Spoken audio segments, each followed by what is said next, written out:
आत्ता जर इतक्या जुन्या मुलांनी 5-5, 6-6 वर्ष घातल्यानंतर जर ऑनलाईन घेणार असाल तर ऑनलाईनमध्येही त्याचा जर काही घोळ झाला त्या मुलांनी आत्महत्या करायची का सर? पहिल्या दिवसापासून तुमच्यासोबत आहे. जोपर्यंत परीक्षा संपूर्ण ऑफलाईन होत नाही तोपर्यंत मी तुमच्या सोबत असेल. आमचं फक्त एकच मागणी आहे की आम्हाला आमच्या हक्काचं मिळवून द्या. कारण गोरगरीब विद्यार्थी या ठिकाणी शिकतोय. हा गावखेड्यातला विद्यार्थी आहे. या विद्यार्थ्यांना ऑफलाईन परीक्षा देऊन द्या. मित्रांनो, MPSCने ऑफलाईन परीक्षा बंद करून ऑनलाईन परीक्षेचा घाट घातला आणि त्याच्यानंतर तीव्र संताप विद्यार्थ्यांचा झाला होता. रोष आपण पाहिला, आंदोलनं झाली आणि त्यातलं सगळ्यात मोठं आंदोलन झालं ते छत्रपती संभाजीनगरमध्ये. ज्या छत्रपती संभाजीनगरमध्ये आंदोलन झालं त्याच छत्रपती संभाजीनगरच्या अभिजित दिपकेंनी दिल्लीमध्ये जंतर मंतरवरती आंदोलन केलं. छत्रपती संभाजीनगरमध्ये ज्यावेळेस आंदोलन केलं त्यावेळेस आपण हे जे विद्यार्थी पाहतो हेच सगळे विद्यार्थी त्या आंदोलनामध्ये होते आणि त्या सगळ्यांचा परिपाक महाराष्ट्र पेटलं. महाराष्ट्रामध्ये विद्यार्थ्यांच्या तीव्र भावना समोर यायला लागल्या आणि आपल्याला माहिती आहे की आम्ही मुख्यमंत्र्यांसोबत आमची बैठक झाली आणि त्याच्यामध्ये त्यांनी आश्वासन दिलं होतं की आम्ही या परीक्षा होऊन देणार नाहीत. परंतु कुठंतरी विद्यार्थ्यांचा घात झाला असे विद्यार्थ्यांच्या भावना आहेत. कारण एकच वर्ष वाढून दिलं. कारण आजचं मरण त्यांनी उद्यावरती ढकललं. आता छत्रपती संभाजीनगरमध्ये मी आलो आहे. अभिजित दिपकेंची देखील भेट घेतली. ते देखील विद्यार्थ्यांच्या बाजूने आहेत. विद्यार्थ्यांसाठी ते लढ्यामध्ये उतरणार आहेत. परंतु ह्या विद्यार्थ्यांनी जे आंदोलन केलं ह्या आंदोलनामध्ये त्यांच्या भावना काय होत्या आणि आत्ता 1 वर्ष वाढवून दिलं आहे तर नक्की यांच्या भावना काय आहेत? आता खरं तर ऑफलाईनसाठी तुम्ही मोठं आंदोलन छत्रपती संभाजीनगरमध्ये उभं केलं. जनरली प्रत्येकाला अपेक्षा असते की ते आंदोलन पुण्यामध्ये होणं अपेक्षित आहे, पण पुण्यातली समीकरणं थोडीशी वेगळी होती आणि छत्रपती संभाजीनगरमध्ये तुम्ही मोठं आंदोलन केलं. काय नक्की आता काय वाटतं? 1 वर्ष वाढून भेटलं आहे म्हणजे आजचं मरण उद्यावरती ढकललं आहे.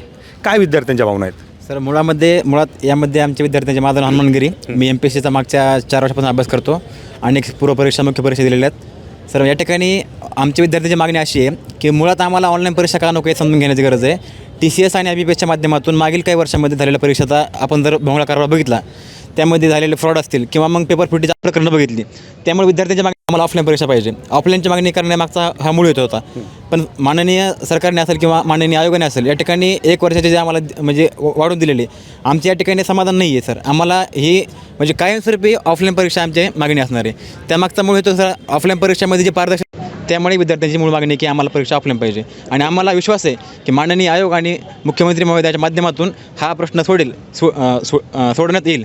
कारण सर आपण जर बघितलं मागील काही काळामध्ये या गव्हर्नमेंटच्या माध्यमातून अनेक सरकारी भरती आम्ही म्हणजे आमच्या सरकारवरती रोष नाही आहे. आमचं फक्त एकच मागणी आहे की आम्हाला आमच्या हक्काचं मिळवून द्या. कारण गोरगरीब विद्यार्थी या ठिकाणी शिकतोय. हा गावखेड्यातला विद्यार्थी आहे. या विद्यार्थ्यांना ऑफलाईन परीक्षा देऊन द्या. कारण हा विद्यार्थी उद्या प्रशासनात जाणार आहे.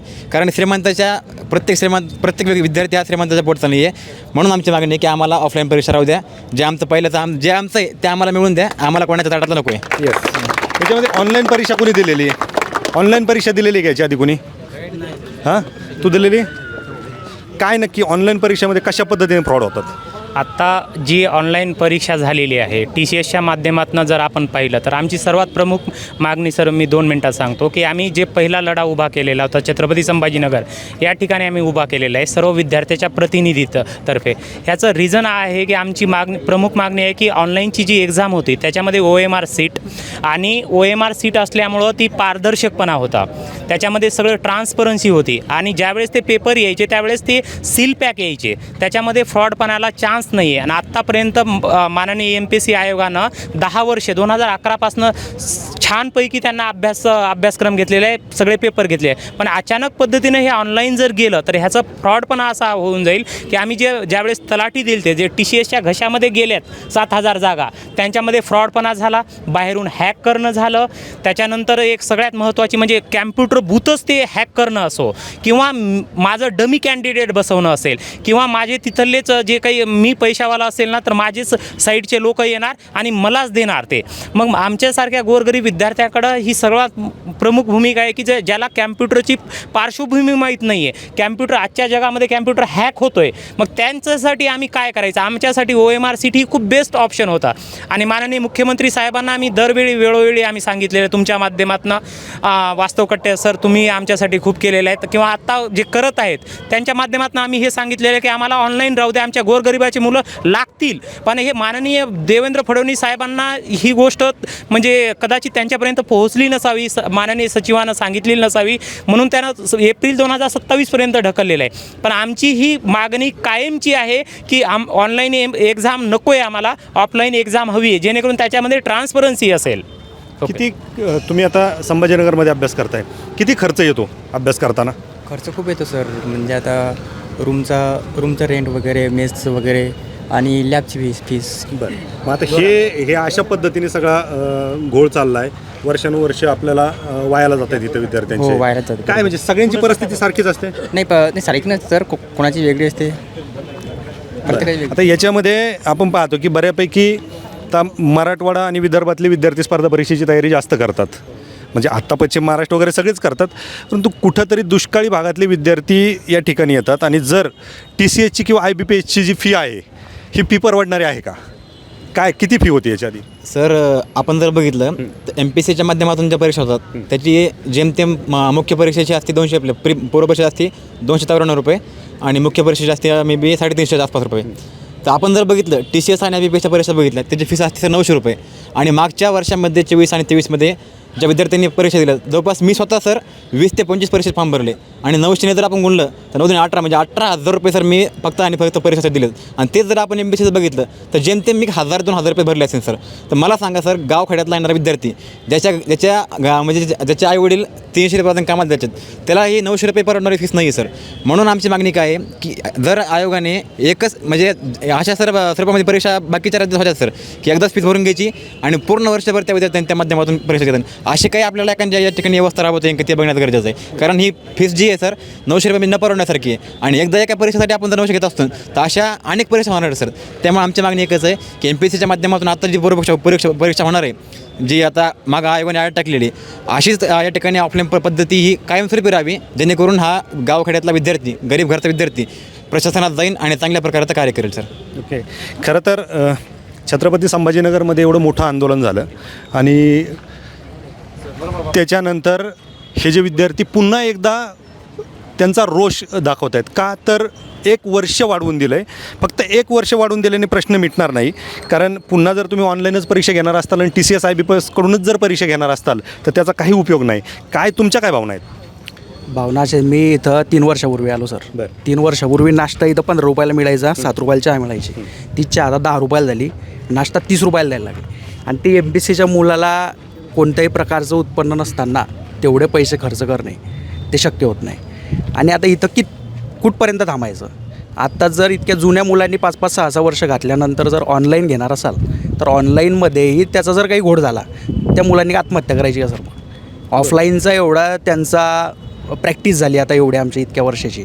आणि एखाद्या वेळेस ऑनलाईनची आम्ही प्रॅक्टिसही केली आणि त्यात एखादी वायर जर दुसऱ्या रूममध्ये घालून तिथे 15 मुलं बसवले आणि त्यांच्याकडून पैसे घेऊन जर पेपर दिले गेले तर मग बाकीच्या मुलांचं काय? आणि नॉर्मलायझेशनमध्ये त्यांचे मार्क जर वाढवले तर आम्हाला काय करणार इथं?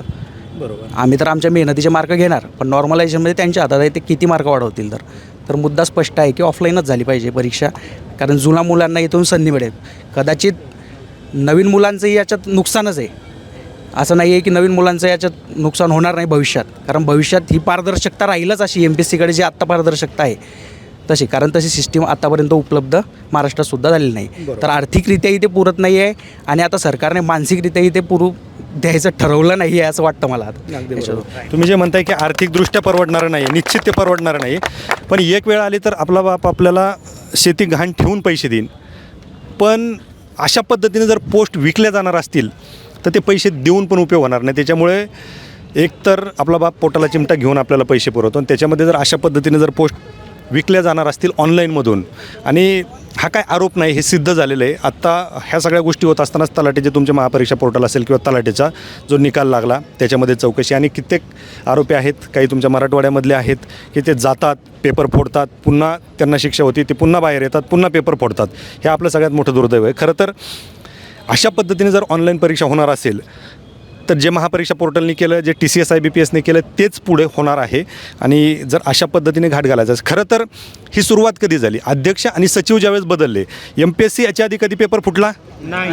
मागच्या 20 वर्षात कधी पेपर फुटला नाही. आता औषध निरीक्षकचा मध्येच पेपर फुटला म्हणून एक बातमी आली, बरोबर, त्यात किती तथ्य आहे किंवा नाही हे माहीत नाही, पण जर फुटला असेल तर त्याला MPSC जबाबदार नसून त्याला फक्त अध्यक्ष आणि सचिव हे दोनच व्यक्ती जबाबदार असतील, कारण आजपर्यंत कधी पेपर फुटला नाही. त्याच्यामुळं खरं तर त्याची चौकशी चालू आहे, ती चौकशी होईल. आणि मी खरं तर एक हे करेल, गव्हर्नर साहेबांना, आपल्या महामहिमांना विनंती करेल की खरं तर ही चौकशी होईपर्यंत कुठंतरी अध्यक्ष आणि सचिव यांचा राजीनामा देखील घेणं गरजेचं आहे, तरच ती निष्पक्षपाती परीक्षा होईल. तर म्हणजे मला एका ठिकाणी मांडायचं आहे, कारण आपल्या प्लॅटफॉर्मच्या माध्यमातून आपलं जे चॅनल आहे वास्तव कट्टा या माध्यमातून खरंच म्हणजे आपलं कारवाईकडे कौतुक कमी आहे, कारण की विद्यार्थ्यांचा आवाज खऱ्या अर्थानं सरकारच्या दारापर्यंत पोहोचवण्याचं काम आपण करतात.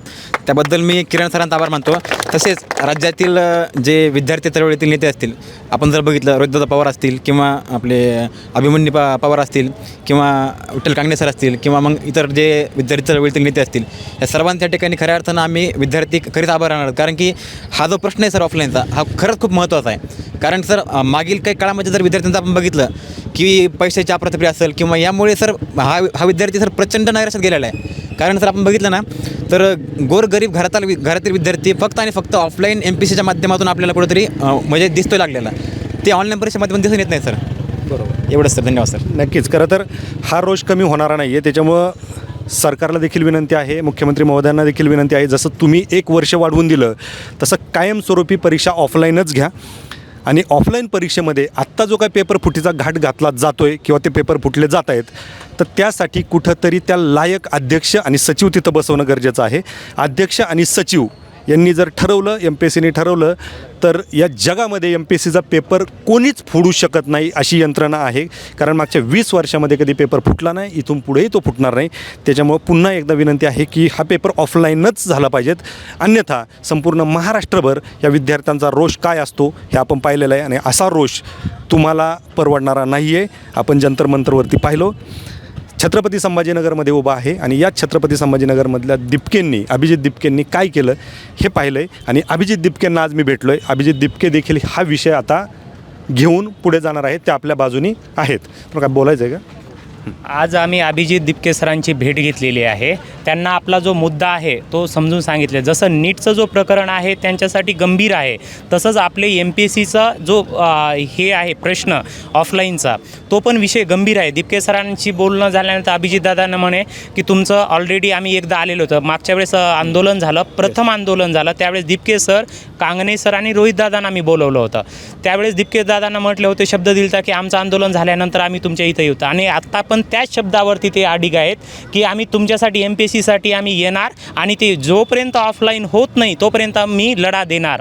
आणि आपली विद्यार्थी ताकद काय हे आपण दाखवून देऊया. आपण हे ह्या महाराष्ट्रातले आहोत, ज्याचं शिवछत्रपती महाराज ज्याचे मावळे आपण आहोत. आपण कधी झुकणारी जात नाही आहे. एक विशेष म्हणजे 18 पगड जातीचे लोक आहेत ना, सगळ्यात महत्त्वाचे आम्हाला लढाईचं शिकवलेलं आहे महापुरुषांना. तर जसं दिल्लीमध्ये आपला महाराष्ट्राचा मुलगा लढला आणि दिल्लीला पाठीमागं झुकावं लागलं, तसं महाराष्ट्राला, मुंबईला मी सांगतोय की मंत्रिमंडळाला एक वेळेस तरी झुकावं लागेल की विद्यार्थ्याच्या हितानं एक गोरगरीब विद्यार्थ्याचा एखादा विद्यार्थी जर लागत असेल, एखाद्या गोरगरीब मुलगा लागत असेल, त्याचा घरदार पूर्ण चेंज होतं आहे सर. हे इकॉनॉमिकली ही गोष्ट माननीय देवेंद्र फडणवीस साहेबांना लक्षात घेतली पाहिजे. आणि आम्ही तुम्हाला एवढी विनंती करतो ह्या माध्यमातून माननीय मंत्री साहेबांना की त्यांना ह्याच्यामध्ये लक्ष घालावं. आणि हे 10 लाख विद्यार्थी आम्ही मतदार पण आहोत सर. आम्ही फक्त एक सुजाग नागरिक आहोत, त्यासोबत मतदार पण आहोत. आमचा विचार करा. नक्कीच त्यांना विचार करावाच लागेल. आणि मीही शब्द देतो, पहिल्या दिवसापासून तुमच्यासोबत आहे. जोपर्यंत परीक्षा संपूर्ण ऑफलाईन होत नाही तोपर्यंत मी तुमच्या सोबत असेल. Okay, thank you.